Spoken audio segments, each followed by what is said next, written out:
London south and airport પર વિમાન દુર્ઘટના, તમામ ફ્લાઇટ્સ રદ, એરપોર્ટ બંધ. લંડન સાઉથ એન્ડ એરપોર્ટ પર એક નાનું વિમાન ક્રેશ થતા ભારે કટોકટી સર્જાઈ અને એરપોર્ટ પર તમામ ફ્લાઇટ્સ તાત્કાલિક રદ કરી દેવામાં આવી.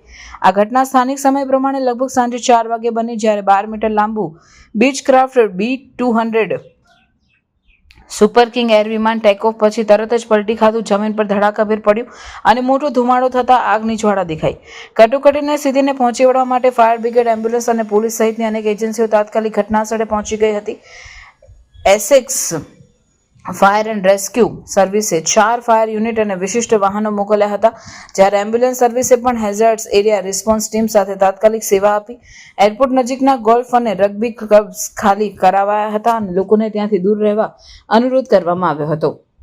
આ દુર્ઘટના બાદ લંડન સાઉથ એન્ડ એરપોર્ટ પરથી આવતી જતી તમામ ફ્લાઇટ્સ રદ કરી દેવામાં આવી છે.